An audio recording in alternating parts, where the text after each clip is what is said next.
नमस्कार, जान्हवीज किचनमध्ये आपलं मनपूर्वक स्वागत।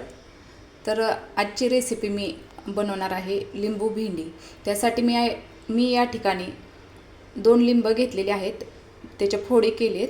आता हे एका कढईमध्ये पाणी टाकून उकडून घेणार आहे 5 मिनिटं लिंब। तर ह्या लिंबामध्ये पाणी टाकायचं नाही, फक्त खाली उकडण्यासाठी पाणी टाकले मी। तर हे झाकून उकडून घ्यायचं 5 मिनिटं।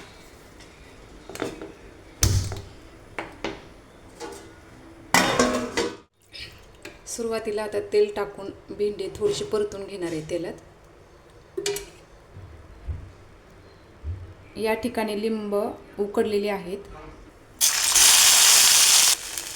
भेंडीचा चिकटपणा घालवण्यासाठी सुरुवातीला थोडंसं तेल टाकून परतून घ्यायची, जेणेकरून भेंडी चिकट होत नाही, अगदी सुटसुटीत मोकळी होते भेंडी।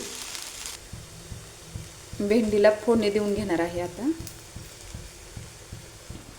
या ठिकाणी फोडणीसाठी 5-6 हिरव्या मिरच्या, लसूण पाकळ्या 5-6 आणि जिरे टाकून पेस्ट केलेली आहे। तेल गरम झालेलं आहे, भाजून घ्यायची। मिरची चांगली परतून घ्यायची। आता यात हळद टाकून घेणार आहे थोडीशी, कांदा टाकून घ्यायचा भाजून, थोडासा हिंग टाकून घ्यायचा, चवीनुसार मीठ टाकून घ्यायचं याच्यामध्ये।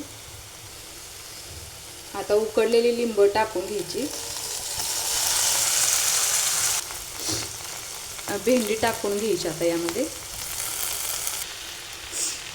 अशा पद्धतीने भेंडी नक्की करून बघा, कारण आंबट तिखट खूप छान टेस्ट लागते भेंडीची।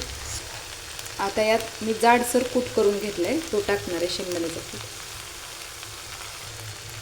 तुम्ही बघू शकता भेंडी अजिबात चिकट झालेली नाही, एकदम मोकळी झाली। तर या ठिकाणी आपली लिंबू भेंडी तयार आहे। तर एकदा नक्की करून बघा, आवडले तर लाईक, शेअर, कमेंट आणि सबस्क्राईब करा। थँक्यू।